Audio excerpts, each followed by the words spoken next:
Packers will have a first and goal. Receiver to the right, Jimmy Graham. Rodgers, quick toss in the flat, left side, got his man for the end zone, and a touchdown. First and Goal podcast on Spreaker.com. And we're now on all your favorite platforms: iHeartRadio, Spotify, Cashbox, Google Podcasts, Tumblr, YouTube, and SoundCloud. You can always follow us on Twitter at First and Goal Pod and our Facebook page, facebook.com/First and Goal Pod 33. Get money, yeah. Get money, yeah. Get money, yeah. Get money, yeah. Every day I'm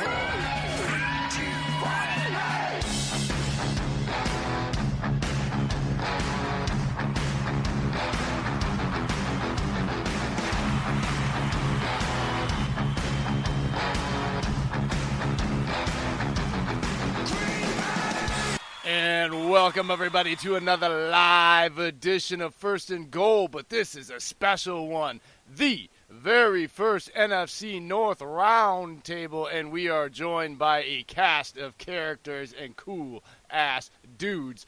Tell them who's here, Dave. I was going to say cast of cool dudes except for Dave. But anyways, we got a full cast, guys, starting off with Mr. Austin representing the Bears, Mr. Julius representing the Lions, and Mr. JB representing the Vikings, and myself representing the Packers. I know Jay is too, but he's going to jump and rant on everyone's single argument tonight, so he's kind of all over the place. I am the wild card per usual, so y'all better have your frickin' popcorn ready. Y'all boys ready? Yeah, excited to get it started. Yeah, let's do this. Well, you know what? We're going to go ahead and start off with the Bears. We're going to go right off and start off with last year's division title winners, the defending division title winners of 2018.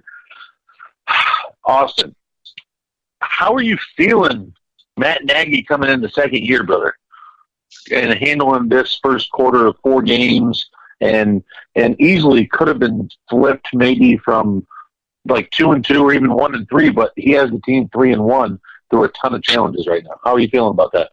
I'm feeling good. I'll tell you what, after that Broncos game, that's the one that kind of jump-started all of us, or that jump-started the team. Without that win, I mean, we were sitting at 2-2, being okay, but that was a huge win. Now we're 3-1. They're going to go 4-0 into the bye, or 4 in a row into the bye. Nagy's done a really good job. Right when Mitch got hurt last weekend against the Vikings on the first play, Chase came in and didn't miss a beat, called some great plays. He's been solid so far. He's off to a really shaky start, but they're starting to come together, they're starting to click, and it's starting to look pretty solid. Good signs for moving forward. Well, I mean, okay, I know Chase is a veteran backup. He's been around a while, and he's been around the Andy Reid system, and that's what Nagy coaches, and it really helps that. I mean, he can use the whole offense. There really is no like dump down system for him as a backup, and he comes in and he takes what the defense gives him. I mean, he moves down the field, field goal, moves down the field, field goal. I mean, he just keeps building up points. There's nothing that really kind of derails him as a backup QB, and I like him in y'all's offense. Mm-hmm. Yeah, for sure. I mean, there's a reason that, Nagy brought him in when he came over from Kansas City. He was a backup to Alex Smith for many years. He knows the offense like the back of his hand. That's why he came in, and Chase was confident, knew the offense, and you can just tell he was comfortable in there. Really different from preseason. It's a big difference when you're playing with first-string guys versus second- and third-string guys in preseason. So it was good to see Chase move the ball, and it definitely gave Bears fans confidence while Mitch sits out, about another game with his injury. Well, you know what? With the weapons that Chase has in that offense leaning on it, Montgomery has shown flashes of what y'all want him to be. But I feel y'all gave up on Jordan Howard too soon because you still had another year on his rookie contract. And even if you let him go and let him walk in free agency the next year, you get a fourth rounder the following year. And did you think that you kind of let him go too soon? No, I love Jordan Howard because obviously, I didn't grow up watching him, but you watch him for 3 years, you really start to like him. But when Nagy came in, it was so obvious the entire season. He just did not fit this system. The fast, the high pace type offense. That's why you draft Montgomery, who fits this offense perfectly. A small power back who can also catch really well out of the backfield and is very shifty and very hard to tackle. You guys have all seen that. I don't think we parted too early. I think it was perfect Austin, timing. you did it already. What did I do? You triggered me, man. You said he wasn't a part of this fast-paced scheme, but he just up-tempoed the shit out of the Green Bay Packers with the Eagles, who run a lot of up-tempo. He had it. But he can do it. Did you watch film on him prior to that game? No, not a lot. I've watched him against the Packers. The dude can't hit a hole. The dude can't hit a hole if he was on a beach and the hole was the ocean. He couldn't hit it. Like it literally. Brian, Baldy did a video on it, and the dude couldn't even hit a wide open hole that offensive line gave him. So you better start doing better. I just picked him up in my fantasy league. Damn it. Yeah, I think that's unless they play. Let me see. Bad run defenses. I don't really think that they're. No offense, but I don't think they're gonna. Shots I don't fired? I don't think he's gonna have another game like that. I just felt a knife go in my back, guys. Can you guys pull it out for me? Hey, I called this in week 1. I just want to say I called this in week 1. That's a mediocre defense. No offense. It's not great. I don't think it's great. Okay, it's stop good. it. Timeout. They were on the field at the same good. time. I just don't think it's good. They were on the field at the same time. And do you realize that mediocre defense is about to replace it's going to replace all 3 of the players that made it that mediocre defense. We were missing Montravius Adams, who is a 330-pound run-stuffing young stud that stuffed the run on those guys in the first 2 weeks and got hurt. You get rid of Kyler Fackrell and bring in an ex-Raven that I don't care what the hell he does. He is better on every day of the week and 5 days on Sunday than Kyler Fackrell.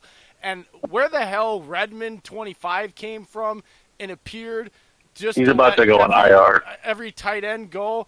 Well, I'm sorry, but the football gods at Lambeau had seen enough of him and broke something in him and took him off the field to fix that problem for us. So you can just say goodbye to your little mediocre run defense right there, because the 3. So are you telling me a couple injuries are going to make you? Are you telling me a couple injuries are going to make you guys better? Because yes, because Lancaster won't be on the field anymore, and he's nothing but a Billy Bob wannabe from a '99 rendition. So do you guys think you're going to shut down Dallas this weekend? No, nobody's shutting down Dallas, but you can contain. The Saints just allowed 9 points on them. The Saints just allowed 9 points on them. Well, you got they shut down Dallas. I don't think we're going to shut down Dallas. I think we can hold them because the Saints gave the blueprint. I mean, I know the Saints and the Packers defense are the same, but they at least gave a blueprint on how to do it. And plus now you have the left tackle and the right tackle out for that Dallas game for Tyrone Smith and Leo Collins. Okay. Yeah, I'm just saying, this is kind of what I expected. I think they're going to be a solid defense, not great, not bad, just okay. But anyways, out of the rabbit hole, bad J. Okay, Julius and JB, how would you guys feel? Do you prefer, if you were a GM, would you prefer to keep Jordan Howard, or would you prefer to try to draft David Montgomery? I would definitely keep Jordan Howard. Just because I would want a proven veteran before I want an unproven rookie. But, both David Montgomery can be effective.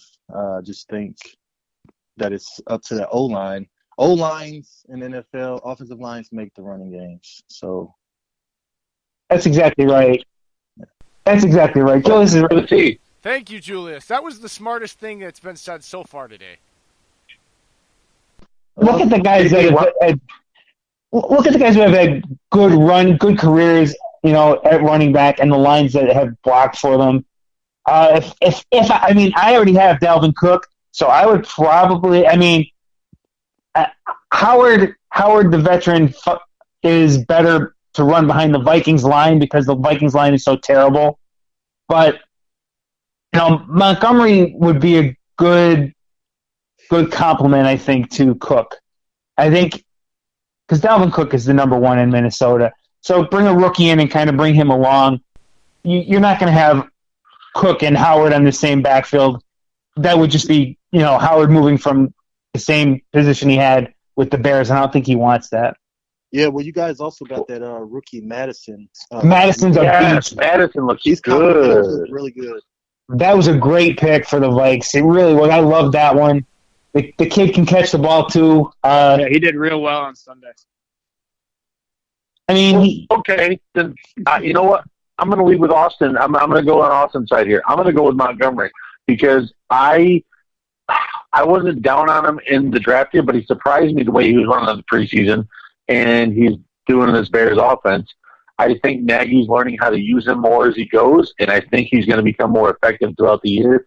I like the move that they did it now once back I look at it because they get a sixth rounder this year instead of having to wait a year or two down the road for Jordan Howard's draft pick for letting them go. So, I mean, I do like the Montgomery pick now. That's just me. Look, I'm going to jump in, and I'm. It's going to surprise you, Austin, but I'm gonna back you here because here's what it is. It's a running back. You get rid of them before their legs go and before they want to get paid, and you replace them with young legs, and Montgomery's just a better player. I was really high on Montgomery. When the Bears picked him, it wasn't just that I was mad that the Packers didn't get him. That's really what it was. I wasn't mad the Bears got him because when I really looked at his tape, the Packers didn't really run the type of scheme that was going to make him effective. He's not effective right now, Austin, because Nagy is refusing. This kid he needs the ball 20, 25 times. You give him the ball 20, 25 times, I bet you he gets $125. He's just a different. Dalvin Cook will get the ball 15 times. He'll hit a crack and run for 60, and then he'll get 3 yards a crack every other time. Then he'll hit another one for 30. Montgomery is your traditional back, man. You got to feed him the rock, and his carries, yards per carry, will slightly increase as the carries increase throughout the game. And Nagy's not committing to it, and that's his problem. Look, he's an okay receiver. He'll learn better, but hand the kid the rock. I was really high on him out of college, but you got to give the kid the rock. He got the rock in college and was productive. Yeah. You got to give it to him in the pros. That's his problem. He was super efficient every time he touches the ball. But yeah, the issue is Nagy's trying to kind of figure out how to use him, and it's difficult because this O-line is still kind of getting going, and we've had a couple injuries now at right guard and at right tackle. So we're kind of we're kind of. Speaking of which, can y'all move on from Kyle Long? He has been like a huge cap hit for y'all, and he's been injured a lot. I think he's had a hip injury this whole year. He's been really bad this year. Not bad, but not as good as he used to be, and that's obviously really hurting us. And Ted Larson is going to be able to come in and blow the world away. So Alex Morris looks good too. Well, he's on the practice squad, but yeah, obviously we'd love to call him up. You might see him be called up later in the year, but for now it's going to be Kyle Long, and he's on this team longer. Him and Charles Leno have been on this team longer than anyone on the team right now. So we'll have to see. But for now, it's a hip injury. I'm hoping Kyle plays this weekend. I'm not sure if he does. He was limited today, so we'll have to see. But he's definitely got to start stepping it up if he's healthy and ready to go.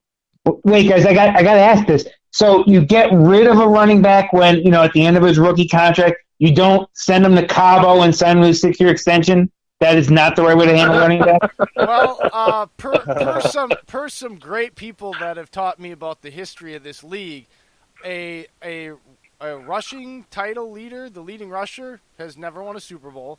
The guy that throws the most touchdown passes and the most yards every year has never won a Super Bowl. So, it's really, you're better off to be number 2 or 3 in all those categories if you want to win a Super Bowl, according to history, than you are to be number 1. So, yeah, and especially in the modern era, let's be real. How many more guys do we find that are Alvin Kamara's and Kareem Hunt's and Aaron Jones's and Dalvin Cooks that are second round or later guys compared to the Zeke Elliott's that get drafted in the top 10 and are actually, by the end of it all, you look at them and you go, yeah, they were really worth picking that guy 77 picks higher than this other guy when he maybe rushed for 100 yards more a season or something and 2 touchdowns. It just doesn't pan out, man. And like the Cowboys, look, their cap train's already coming, man. They